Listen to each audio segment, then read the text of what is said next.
디모데후서 3장 2절부터 5절은 말세의 땅에 존재하는 사람들의 속성을 말합니다. 너는 이것을 알라.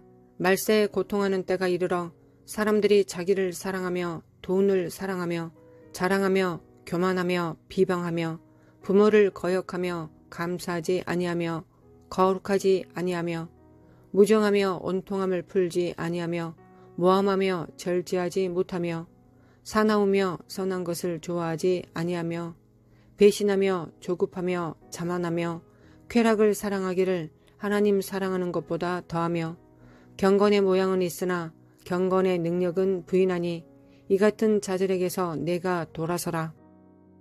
마지막 날에는 이기적인 사람들이 많아질 것입니다. 성경은 사람들이 자기를 사랑할 것이라고 말합니다.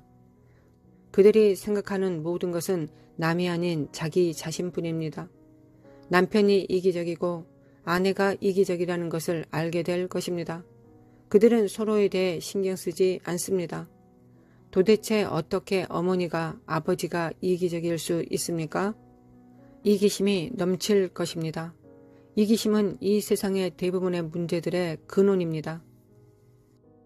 세상에서 증가하는 이혼의 비율을 볼 수 있습니다. 몇 년 동안 부부 상담을 하면서 결혼해서 발견한 가장 큰 문제는 불성실이나 사랑의 부족이나 나쁜 의사소통 기술이 아닙니다. 이기심이었습니다. 이기적인 사람과 사는 것이 얼마나 힘든지 아십니까? 세상의 문제를 보세요. 전쟁이 있는 이유는 이기심 때문입니다. 경제 붕괴의 이유는 이기심 때문입니다. 우리의 모든 문제는 이기심의 문제로 거슬러 올라갈 수 있습니다. 서로를 용서하지 않는 가족이 있습니다. 그들이 생각하는 것은 복수하는 방법입니다. 그들 안에 있는 용서하지 못하는 영 때문입니다. 서로를 미워합니다. 그들은 서로를 멸망시킬 방법을 찾을 것입니다. 디모데후서 3장 2절 사람들이 자기를 사랑할 것입니다. 성경이 우리에게 말하는 것이 세상에서 일어나고 있습니다. 사람들은 어떤 것보다 자기를 사랑할 것입니다. 이 사람들이 단지 불신자일 것이라고 생각하지 마십시오. 오늘날 교회에도 이기적인 사람들이 많습니다. 사람들이 변하는 두 번째 방법은 그들이 하나님보다 쾌락을 더 즐기고 있다는 것입니다. 교회는 죄에는 즐거움이 없다는 그림을 그리려고 합니다. 그러나 죄는 즐겁습니다. 매우 기분 좋게 만듭니다. 이것이 진실입니다. 죄가 즐겁지 않다면 사람들이 죄를 짓지 않을 것입니다. 고통스럽다면 사람들은 죄를 짓지 않을 것입니다. 죄는 기만적인 성질을 가지고 있기 때문에 당신을 쾌락의 세계로 유혹하는 방법을 가지고 있습니다. 사람들은 이 쾌락이 영원히 지속될 것이라고 생각합니다. 그러나 죄의 쾌락은 당신이 치르고 싶지 않은 대가를 치르게 할 것입니다.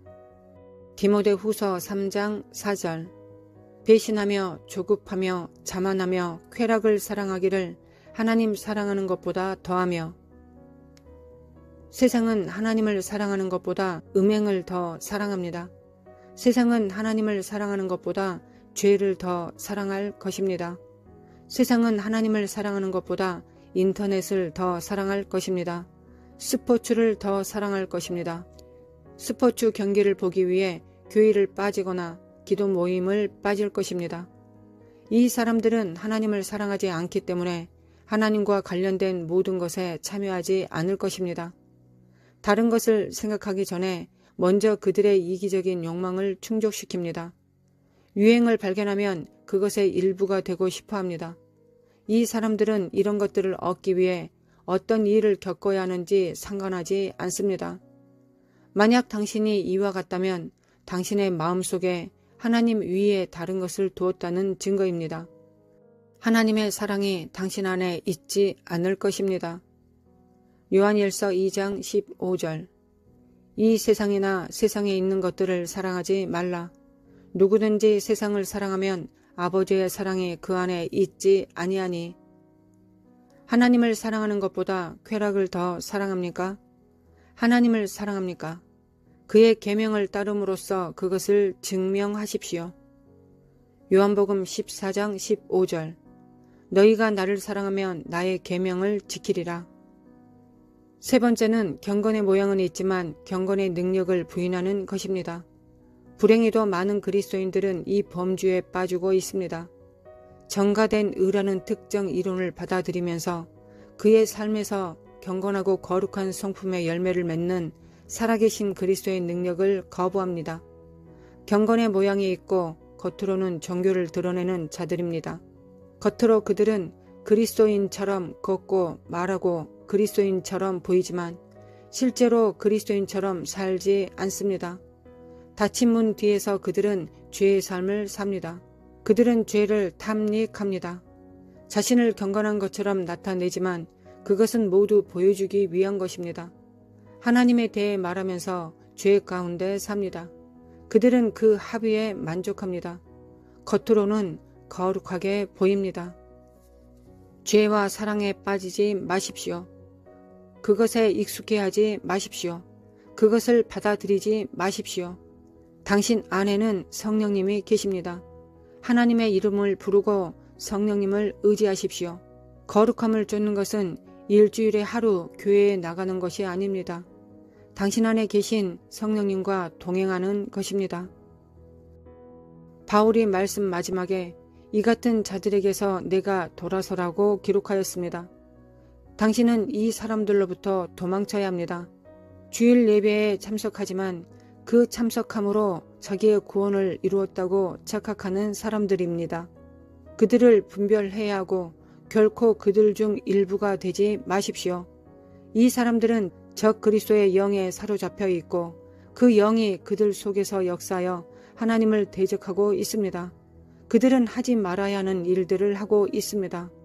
우리가 눈을 뜨고 이 사람들에게서 도망할 때입니다. 그들은 항상 우리에게 달려와 우리를 넘어뜨리기 때문입니다.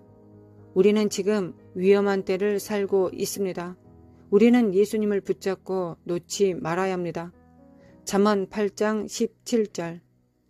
나를 사랑하는 자들이 나의 사랑을 입으며 나를 간절히 찾는 자가 나를 만날 것이니라. 사랑은 항상 사랑하는 자의 마음을 움직입니다. 사랑하는 자들은 서로를 향해 움직일 것입니다. 하나님과의 관계에서도 마찬가지입니다. 그분께 가까이 가기 위해 우리가 해야 할 첫 번째 일은 우리를 향한 하나님의 사랑을 받아들이는 것입니다. 두 번째는 그분과 사랑에 빠지는 것입니다. 만약 하나님께서 온수되었던 모든 것을 담당하셨고 이로 인한 하나님 아버지의 사랑을 우리가 받아들이지 못한다면 우리는 결코 그분의 임재를 찾을 수 없을 것입니다. 신명기 4장 29절. 그러나 내가 거기서 내 하나님 여호와를 찾게 되리니 만일 마음을 다하고 뜻을 다하여 그를 찾으면 만나리라. 우리는 하나님을 사랑하고 경배해야 합니다. 하나님은 두 마음을 품는 사람에게 보상하지 않으십니다. 무엇이든 우리의 초점을 나누거나 하나님의 얼굴에서 우리의 시선을 앗아가도록 허용해서는 안 됩니다. 하나님이 첫 번째가 되어야 합니다. 최후의 수단이나 세 번째나 네 번째가 아닙니다. 우리는 전심으로 하나님을 찾으면 그분을 만날 것이라는 약속을 가지고 있습니다. 기억하십시오. 우리는 단지 하나님의 임재만을 추구하는 것이 아니라 우리의 일생에 하나님과 함께 동행하는 것입니다.